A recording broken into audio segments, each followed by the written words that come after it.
Hey guys, so when you're operating the patient chair, you have to be aware of some special functions that we have. For instance, we have a bar here that says hand tighten or loosen.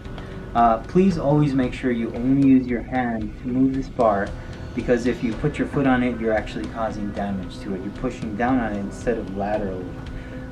Before you move the chair, be aware of your surroundings.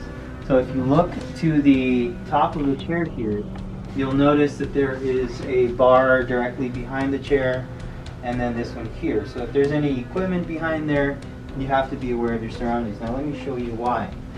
When I loosen this bar here, I have control of the entire chair.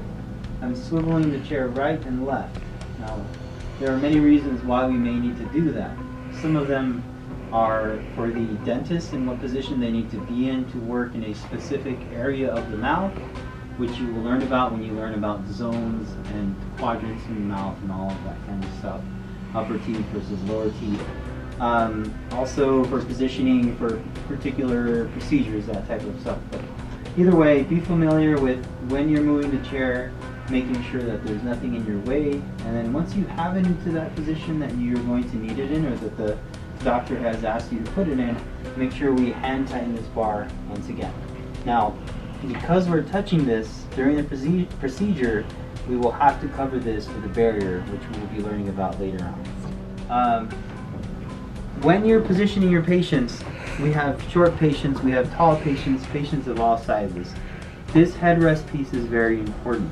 There are many adjustments that you can make for tall patients. You can bring this up really tall for really tall patients. Sometimes you have elderly patients that have a little bit of like a hunchback, so their neck needs to be comfortable and supported. Or you can bring it way back for when you're working on upper teeth.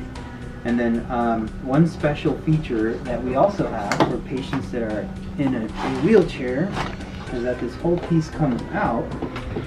You flip it around, and now it serves as a headrest for a patient that is wheeled in a wheelchair. So we would slide this out of the way. The patient in the wheelchair would be positioned backwards, and then their head gets to rest into this headrest here. So after you're done with that patient, we've removed barriers and disinfected. We have to make sure we remove this and put it back in its original position for the next patient. So you don't want to leave it in that position that it was used on that last patient. But just a side note on patient position.